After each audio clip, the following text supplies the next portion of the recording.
343 just dropped the update we've all been waiting for. We haven't heard anything from them for quite a while, and at last we have an update on the Sandbox, the UI, cross-core customization, upcoming playlists, new content coming to the game, both Season 3 and Season 4 stuff, a match composer, forge, progression system, you name it, they covered everything, so let's jump into the video. So 343 released a new blog post outlining the second mid-season update we're going to be getting. I've mentioned this for a little while now, but it's finally going live on the 10th. Alongside this, 343 published their new lunch break Halo Discord 1 hour long podcast session where they go through all the new stuff coming to the game and take questions from the community.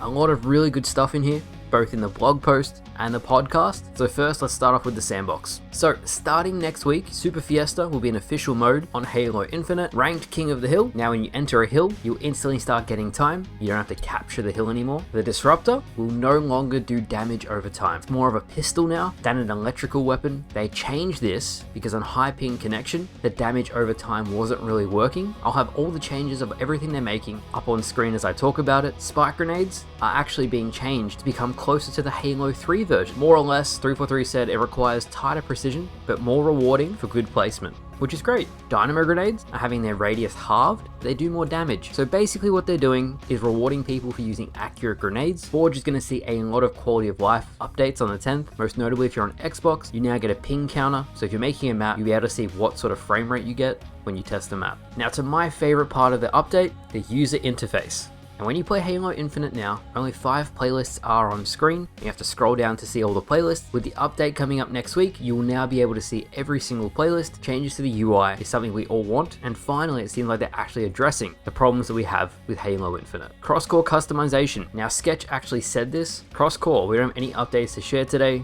We owe an update and we'll share one as soon as we're able. We'd love to get Sean in here for a future lunch chat. This is the first time they've acknowledged cross-core in over a year. So at least now, in the not too distant future, we should have an update as to what they're doing with it. I'm sure Sketch would love to share more if he could, but a lot of people are upset that an announcement of an announcement just isn't good enough. And I agree with that. It's been such a long time. What's happening with the customization? We all really want to know. Next up, we have Desync, and they fix various server and client stability improvements, reduce server and game crashes. Theater and Observer mode will finally be seeing improvements, as well as some much needed bug fixes. I covered this before, but if you have below the minimum specs, you can download Halo Infinite. And previously on Halo Infinite, the bug that reset all of your stats is finally being fixed as well. So a lot of good stuff in here, and I was really happy with what they shared, minus not hearing about cross-core customization. But then they did the podcast, and there was a lot of information here, stuff we don't even know about yet. So I'm gonna fire through it quickly. And the biggest part to me is they're finally getting rid of FOMO in the Halo Infinite shop. Not everything, but a small selection of past bundles will be permanently available to purchase. This is great. They said they'll be adding more over time, but I'm really happy to hear they're taking our community feedback on that. Honestly, it'll probably get them more revenue if everything is available, because people can just buy what they want. Quick Play is going to be seeing some changes. This will be based on the data they have, and starting in Season 4, they're going to be rotating what maps and what modes are in the playlist.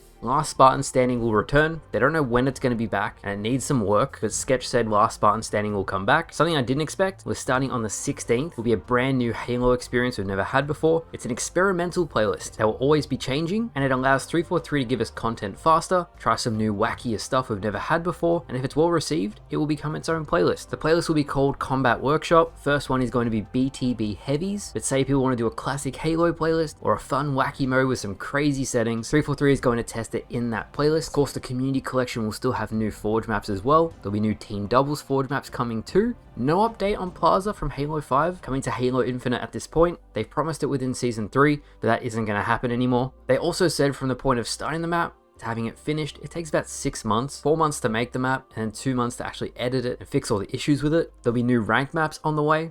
And if you're a forger and you want to get your map into matchmaking, 343 wants Husky Raid and new BTB maps. So the best chance of you getting a map into matchmaking is to make either of those things at the moment. There was also a lot of talk about a legacy playlist. They saw that Unique released all these classic Halo maps. They will definitely be in a playlist in the future. And then they basically covered all the Season 4 Forge stuff. So Water, all the new pieces, the minigame mode. However, they said there probably won't be AI in Forge for Season 4. Definitely won't be there for launch. Finally today, and this is huge news, a match composer. They said the match composer was very popular for Halo MCC, and not only me, but you guys on the channel as well have left thousands of comments saying you want the match composer back for Halo Infinite. They didn't say it's exactly likely going to be replicated, but it says some version of how to evolve the playlist model is in the works. It's quite a ways away, but it is going to happen. They want more agency over the player's experience so they can choose what they want to play. So that's really good to see 343 is actually doing that now. And finally, progression. More to share very soon. The leaks suggest it'll probably be for Season 4, and they're going to be starting up promotional stuff for Season 4 very soon. So that's it.